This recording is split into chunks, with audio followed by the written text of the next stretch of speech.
아내가 얼마 전 건강검진을 받았는데 공복혈당이 높다는 진단을 받았습니다. 어머님도 당뇨로 고생을 하셔서 아내의 진단 결과에 비상이 걸렸습니다. 공복혈당 장애란 식후 혈당은 정상이지만 공복일 때 혈당이 높은 경우를 말합니다.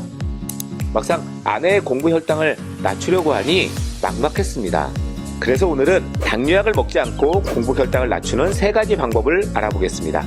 결론부터 말씀드리면 제가 추천하는 공복혈당을 낮추는 3가지 키워드는 바로 수면, 체중 감량, 운동입니다. 만약 공복혈당으로 고민하고 계시다면 오늘 영상 끝까지 시청해주세요. 혈당은 혈액 속의 포도당이라는 뜻입니다. 혈당은 뇌를 비롯한 근육 등 몸에 있는 모든 세포가 활동하는 데 필요한 중요한 성분입니다. 아침 식전 공복혈당은 100이 넘지 않으면 괜찮지만 가장 바람직한 수치는 60에서 80입니다. 공복혈당을 낮추기 위해서는 공복혈당이 올라가는 이유를 먼저 알아야 합니다. 이유를 알면 자연스럽게 공복혈당을 낮추는 방법도 찾아질 것입니다. 자, 공복혈당이 올라가는 5가지 이유를 알아보겠습니다. 첫째, 수면입니다. 수면 시간이 부족하거나 불면 증상이 있으면 뇌가 충분히 쉬지 못합니다. 잠은 모든 사람에게 중요하지만 당뇨병 환자에게는 특히 중요합니다. 뇌는 포도당을 주요한 에너지원으로 사용하는데 잠을 제대로 못 자 뇌가 충분히 쉬지 못하면 뇌는 계속해서 포도당이라는 에너지원을 필요로 하게 됩니다. 그 결과 몸에서는 혈당을 계속 공급해 주어야 하니 혈당은 어쩔 수 없이 올라가게 됩니다. 둘째, 간 때문입니다. 간은 혈당을 저장하기도 하고 혈당을 분해해 공급하기도 합니다. 지방간이 있거나 간 수치가 높으면 혈당 조절이 어려워지고 혈당이 올라갑니다.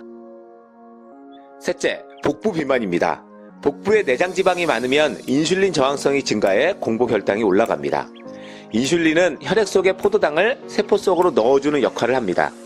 인슐린 저항성이 증가하게 되면 우리 몸이 인슐린이 주는 자극에 매우 둔감해져 포도당의 축적이나 포도당 생성이 잘 조절되지 않습니다.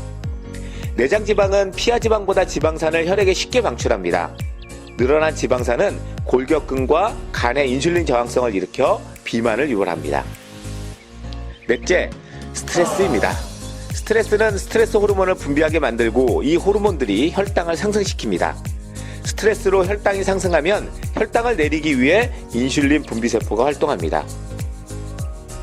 만약 스트레스가 장기간 지속되면 인슐린 분비세포 역시 장기간 쉬지 않고 일하다가 지쳐버려 더 이상 인슐린을 분비할 수 없게 됩니다. 마지막으로 첫 번째 이유와도 연관되는데 코골이로 인해 수면장애가 발생하면 교감신경이 활성화되고 인슐린 저항성이 증가합니다.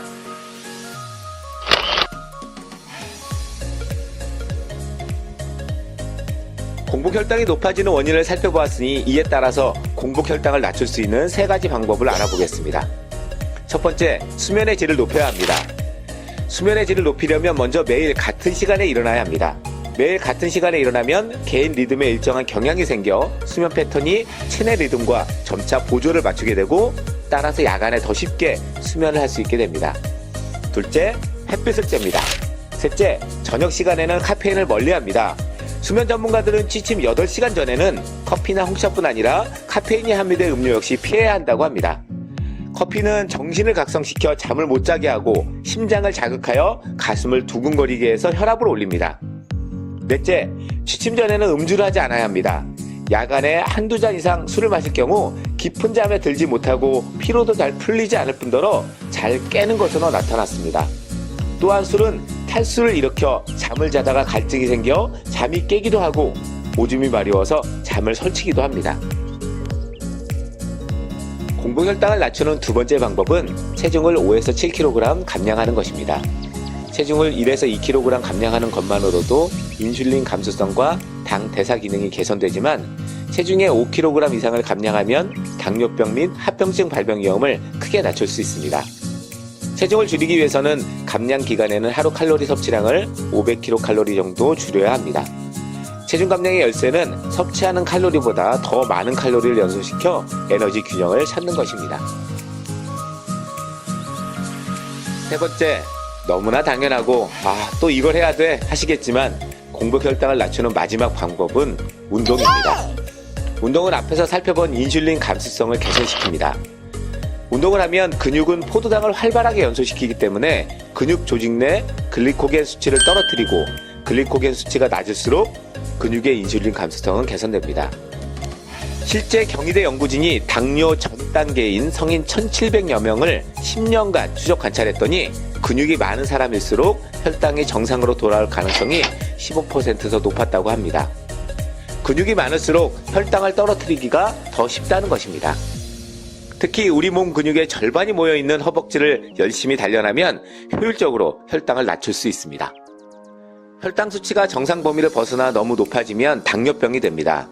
당뇨병은 그 자체뿐만 아니라 합병증이 더 무서운 병입니다. 또한 평소 혈당 수치가 높으면 뇌신경계 질환의 위험도 커집니다. 당뇨병을 예방하고 관리하기 위해서는 공복 혈당을 관리하는 것은 중요합니다. 공복 혈당 수치가 당뇨병 기준에 미치지 않더라도 상대적으로 높게 유지된다면 각종 대사질환의 위험이 크다는 결과도 올해 발표되었습니다. 오늘부터 공복 혈당을 관리하기 위해 수면의 질을 높이고 체중을 감량하며 운동하는 데 노력해보세요. 당신의 건강한 삶을 응원합니다. 오늘 영상이 도움이 되셨다면 좋아요와 구독 부탁드립니다. 영상을 계속 만들 수 있는 큰 힘이 됩니다. 건강 정보를 전달하는 지식 채널 건전지입니다.